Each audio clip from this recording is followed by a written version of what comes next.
ఎంత టాలెంట్ ఉన్నా సక్సెస్ లేకపోతే మార్కెట్లో డిమాండ్ ఉండదు, ఆఫర్స్లో జోరు పెరగదు. ఇదే పాయింట్ని క్యాచ్ చేసిన ఎనర్జెటిక్ స్టార్ ఇప్పుడు ప్లాన్ మార్చాడు. క్రేజీ లైనప్తో బిజీ అయ్యేందుకు రెడీ అవుతున్నాడు. ఎనర్జెటిక్ స్టార్ రామ్ ఇప్పుడు ఒక మంచి కంబ్యాక్ కోసం ఎదురు చూస్తున్నాడు. అప్పుడెప్పుడో ఇస్మార్ట్ శంకర్తో హిట్ కొట్టిన తాను మళ్ళీ అలాంటి సక్సెస్ చూడలేదు. లాస్ట్ ఇయర్ బోయపాటితో స్కందా చేస్తే భారీ డిజాస్టర్ అకౌంట్లో పడింది. మార్కెట్లో భారీ డ్యామేజ్ క్రియేట్ చేసింది. అందుకే రూట్ మార్చి పూరి డైరెక్షన్లో డబుల్ ఇస్మార్ట్ తెరకెక్కిస్తున్నాడు. ఈ సినిమాతో బౌన్స్ బ్యాక్ అవ్వాలని చూస్తున్నాడు. ప్రెజెంట్ పోస్ట్ ప్రొడక్షన్ దశలో ఉన్న ఈ సినిమా త్వరలో ఆడియన్స్ ముందుకు రానుంది. డబుల్ ఇస్మార్ట్ ని కంప్లీట్ చేసిన రామ్ ఇప్పుడు కొత్త ప్రాజెక్ట్స్ పై కసరత్తులు మొదలుపెట్టాడు. హరిశంకర్ డైరెక్షన్ లో ఓ మూవీ చేయడానికి ఓకే చెప్పినట్లు ప్రచారం జరిగింది. అయితే ఇది డిజిటల్ ఎంట్రీ ప్రాజెక్ట్ అని తెలుస్తోంది. నెట్ఫ్లిక్స్ ఈ సిరీస్ ని నిర్మించనుంది.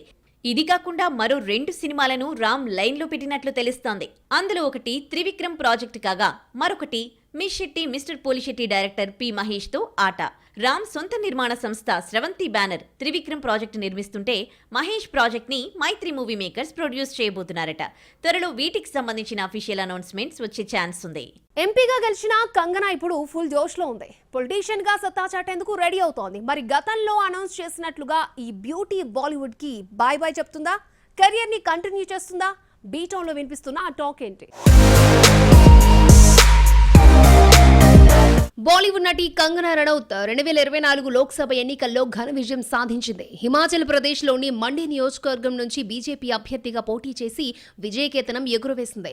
అయితే ఎన్నికల ప్రచారంలో ఎంపీగా గెలిస్తే బాలీవుడ్ కి గుడ్ బై చెప్తా అని కంగనా ప్రకటించింది. ఇప్పుడు తన టార్గెట్ రీచ్ అవ్వడంతో ఈ ఫైర్ బ్రాండ్ సినిమా ఇండస్ట్రీని వదిలేస్తుందా అన్న చర్చ ఇప్పుడు బీటౌన్ లో గట్టిగా జరుగుతోంది. కంగనా చేతిలో ప్రెజెంట్ 4 సినిమాలున్నాయి. ఇందులో ఎమర్జెన్సీ రిలీజ్ కి రెడీ అవుతోంది. 1975లో అప్పటి ప్రధాని ఇందిరాగాంధీ ఎమర్జెన్సీని విధించారు. దాని ఆధారంగానే కంగనా కథ రాసుకుని ఈ సినిమా తెరకెక్కించింది.